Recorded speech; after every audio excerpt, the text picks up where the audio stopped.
तो आज मैं फिर से आप लोगों के सामने एक कविता लौट कर आऊँगा फिर जीवनानंद दास द्वारा रचित कविता का क्वेश्चन आंसर कराने वाला हूँ, जिसको आप लोग जानते हैं या नहीं जानते हैं फिर भी आप लोगों के लिए बहुत इम्पोर्टेंट है, क्योंकि मैं इस तरह से बताने वाला हूँ जिससे आप एग्ज़ाम में बहुत ही आसानी से इसको लिख पाएंगे।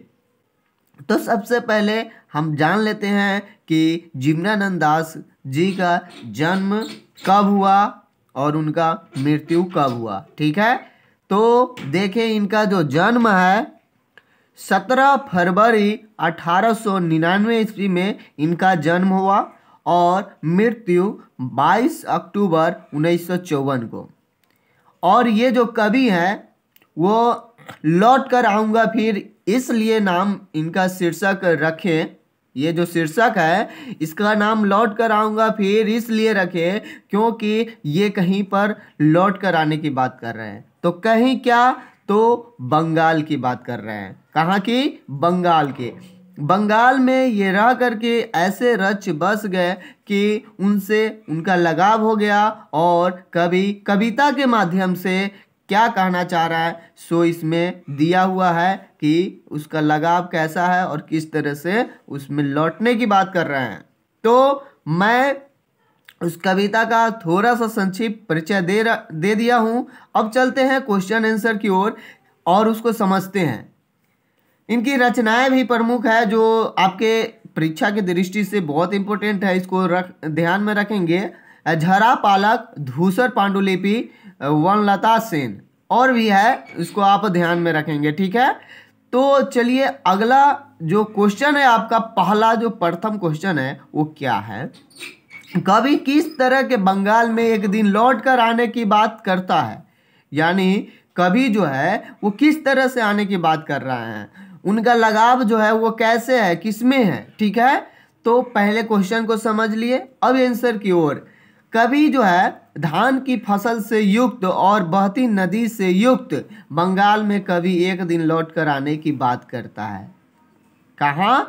कभी किस तरह के बंगाल में एक दिन लौट कर आने की बात करते हैं, तो कभी धान की फसल से युक्त, यानी कि जिसमें धान का फसल हो, हर हरा मतलब हरा भरा, और बहती नदियाँ हो। बंगाल में जो है नदी बहुत है। ठीक है, तो वहाँ पर जो नदी है उनसे उनको प्रेम हो गया है। युक्त बंगाल में कवि कहाँ? तो बंगाल में कवि एक दिन लौट कर आने की बात कर रहे हैं। क्यों? क्योंकि उनका लगाव है।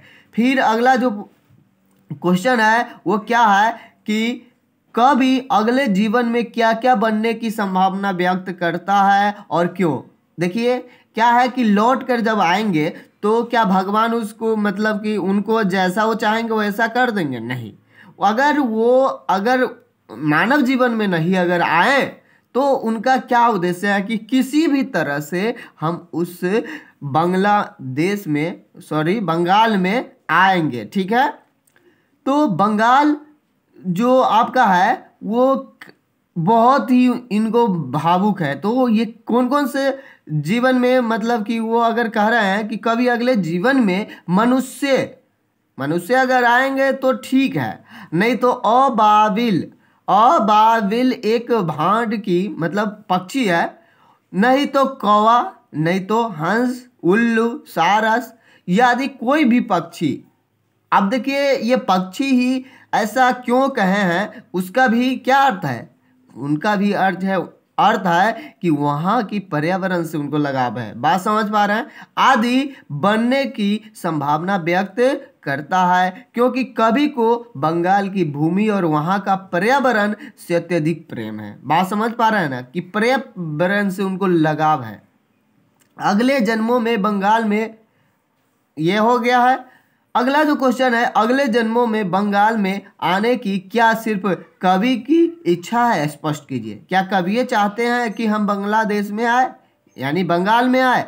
तो चलिए अगले जन्मों में बंगाल में आने की इच्छा केवल कवि की ही नहीं बल्कि कविता में कवि ने किसी किशोरी की भी चर्चा की है जो उसको जल क्रीड़ा में आनंद दे, अथवा बंगाल की किसी किशोरी को जल क्रीड़ा में वह आनंद दे हंस बनकर।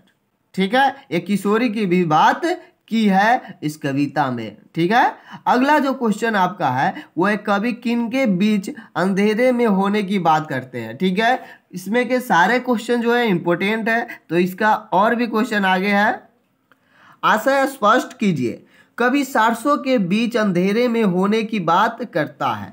सारस पक्षी जो क्रोच पक्षी होता है बहुत सुंदर होता है, जो प्रायः शाम के वक्त सूर्यास्त के बाद, यानी कि शाम जो गोधूली का समय समझ रहे हैं ना, शाम के वक्त सूर्यास्त के बाद अपने निवास स्थल की ओर लौटते हुए झुंड में दिखाई पड़ते हैं। कवि संभावना व्यक्त करते हैं कि मैं उसे सारसों के बीच भी हो सकता हूँ, यानी सारस पक्षी के भी बात कर रहे हैं कि हम वो भी पक्षी बनेंगे और कहाँ आएंगे, बंगाल में। यानी बंगाल से इतनी लगाव है, बस इतना ही आपको समझना है कि लौट कर आऊँगा फिर जीवनानंद दास द्वारा रचित कविता जो है उसमें कवि को बंगाल से इतनी लगाव है कि बंगाल में वो किसी भी तरह से वो आ जाना चाहते हैं। बस इतना दिमाग में रखना है कि बंगाल से लगाव है, प्रेम है, स्नेह है, वहाँ के पर्यावरण से। बात समझ पा रहे हैं?